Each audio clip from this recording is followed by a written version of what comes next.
नमस्कार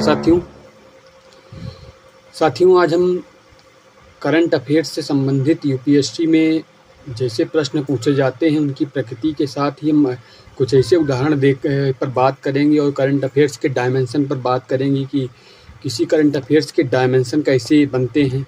इसे अगर हम उदाहरण के लिए बात करें तो वर्तमान में एक बहुत ही चर्चित मुद्दा है सीमा हैदर, जो पाकिस्तान से आई हैं अवैध तरीके से नेपाल के रास्ते से होकर अपने फ्रेंड के साथ, और वो किस तरह से अपने भारत के एक लड़के के साथ जुड़ी और वो कैसे आई, अवैध तरीके से नेपाल के रास्ते से आई हैं। तो उनसे वो इस समय बहुत मीडिया कवरेज में, main stream media, social media आज सभी में बहुत चर्चित मुद्दा है। तो उस पर हम बात करेंगे।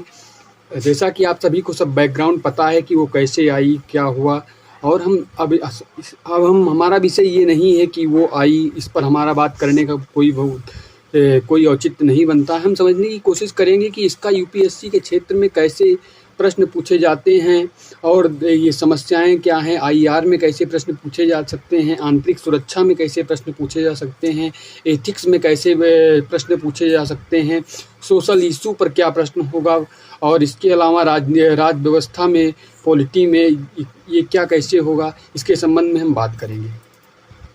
तो अगर हम सबसे पहले ब्रीफ इंफॉर्मेशन में हम थोड़ी तेज़ी से बात करेंगे और सारे सब्जेक्ट पर क्या डायमेंशन बनते हैं, उसका उत्तर खोजने के लिए हम लगभग 1 घंटे तक बात कर सकते हैं उत्तर पर उसके, लेकिन हमारा वो विषय नहीं है। हम समझने की कोशिश करेंगे कि ये मुद्दे, इशू क्या हैं, एथिकल इशू क्या हैं, और इसके अलावा वैधानिक इशू क्या हैं, नैतिक मुद्दे क्या हैं, वैधानिक मुद्दे क्या हैं, सामाजिक मुद्दे क्या हैं, और इससे क्या समस्याएं होंगी, ऑनलाइन गेमिंग में क्या समस्या है, इसके 28% अभी इस पर जीएसटी आरोपित किया गया है, इससे इस पर क्या प्रभाव पड़ेगा, ये सभी मुद्दे हम समझने की कोशिश करेंगे। सबसे पहले समझते हैं कि इसका संबंध पॉलिटी से कैसे किया जा सकता है। तो जैसा कि हम सभी जानते हैं कि वो आई हैं और यहाँ पर अपने आप को भारतीय होने का दावा कर रही हैं, कह रही हैं कि हम अब भारतीय हैं। और तो हम समझेंगे कि 1955 का नागरिकता अधिनियम कहता है कि अगर भारत के किसी व्यक्ति से शादी करने के बाद आप नागरिक होने का दावा कर सकती हैं, 7 वर्ष के भीतर आपको पंजीकरण कराना पड़ेगा। तो ये मुद्दा हो सकता है। अब इसके अलावा क्या मुद्दा हो सकता है, जैसे नवतेज सिंह जौहर केस में एलजीबीटीक्यू को जब अधिकार दिया गया था, तो जीवन साथी चुनने का अधिकार एक मौलिक अधिकार है। तो सचिन का जो उनका फ्रेंड है वो उनका जीवन साथी चुनने का अधिकार है, उनका एक मौलिक अधिकार है, और इसके स्वतंत्रता भी है। भाई ये तो आत्मिक स्वतंत्रता का मुद्दा हो गया कि वो क्या चुनते हैं, कैसे चुनते हैं, उनका मुद्दा हो गया। ये पॉलिटिकल साइंस में तो समझिए, पॉलिटी साइंस नहीं, पॉलिटी में ये 2 मुद्दे बने। नंबर 1 नागरिकता संबंधी, नंबर 2 सुप्रीम कोर्ट का वर्डिक्ट है कि जीवन साथी चुनने का अधिकार, नवतेज सिंह जौहर केस, और कई मुद्दे और कई सभी इलाहाबाद हाई कोर्ट ने भी इसी पर बात की है। अब इसके बाद हम समझेंगे कि इंटरनेशनल रिलेशन में क्या मुद्दे बन सकते हैं, कैसे बन सकते हैं। तो इंटरनेशनल रिलेशन में सबसे पहले बात करेंगे कि इंडो पाक रिलेशन।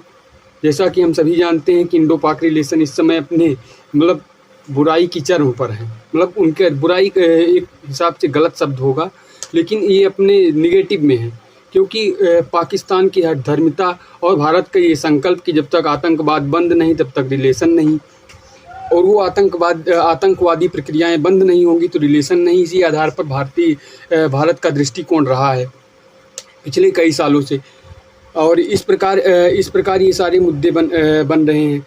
इसके अलावा अगर बात करें तो आईआर में एक मुद्दा और है, शरणार्थी समस्या। शरणार्थियों संबंधी एक प्रोटोकॉल है यूएन का, उसे फॉलो करने की एक प्रकार से ये शरणार्थी ही हुई। तो इस प्रकार वो मुद्दा है, उसे भी समझा जा सकता है इस विषय पर। अब अगर इसके अलावा बात करें तो सोशल इशू, सामाजिक मुद्दे में क्या बात होगी। सबसे पहली बात महिला संबंधी इक्वलिटी होगी, जेंडर इक्वलिटी। उसके बाद बच्चों का अधिकार, कि वो जैसे बच्चे इधर आएंगे उधर जाएंगे तो उनके मौलिक अधिकार, मानवाधिकार सभी का उल्लंघन होगा। ये भी एक चरम मुद्दा है कि वो 4-4 बच्चे लेकर आई हैं, तो फिर उनके बच्चों का संरक्षण, क्योंकि मानवाधिकार के तहत कोई भी देश का नागरिक हो उसे उचित वातावरण मिलना ही चाहिए। शरणार्थी कन्वेंशन में भी यही मुद्दा है। अब इसके अलावा अगर बात करें तो ये IR का मुद्दा हो गया, सोशल इशू का मुद्दा हो गया, महिला अधिकार संबंधी मुद्दा हो गया। अब आगे बात करेंगे कि इसमें इंटरनल सिक्योरिटी में क्या मुद्दा बन सकता है।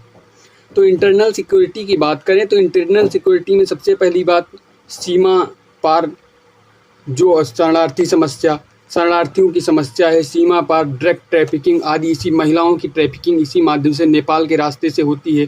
तो नेपाल के रास्ते से अवैध तरीके से वो आई हैं। तो ये नेपाल और भारत के संबंधों के बीच में इसमें जो हैं वो भी एक मुद्दा बन सकता है। इसके अलावा नेपाल प्रशासन, भारतीय प्रशासन पर भी प्रश्न चिन्ह की बात आती है जब अवैध घुसपैठ होता है।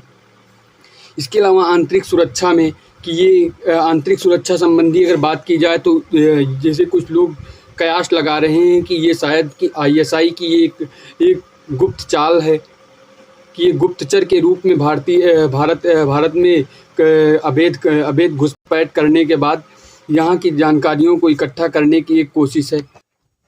इस प्रकार आंतरिक सुरक्षा में ये सारे मुद्दे आएंगे। आंतरिक सुरक्षा में इसके कानूनन घुसपैठ, ट्रैफिकिंग ये सारी समस्या। इसके अलावा अगर बात करें तो इसमें आएगा एथिक्स में क्या मुद्दा उठेगा। तो एथिक्स में मोरालिटी, नैतिकता क्या कहती है। जैसे वो जाना नहीं चाहती हैं तो उन्हें भेजना चाहिए कि नहीं भेजना चाहिए, इससे संबंधित कर्तव्य अकर्तव्य का मुद्दा। इसके अलावा एक शानदार इस पर केस स्टडी भी बन सकती है। जैसे अगर बात करें तो केस स्टडीज में क्या बन सकती है, तो इसमें एक केस स्टडी बन सकती है कि आप जिस जिले में आप नेपाल के एक ऐसे जिले, भारत और नेपाल की सीमा से जुड़े एक ऐसे जिले में हैं जहां पर किसी अवैध महिला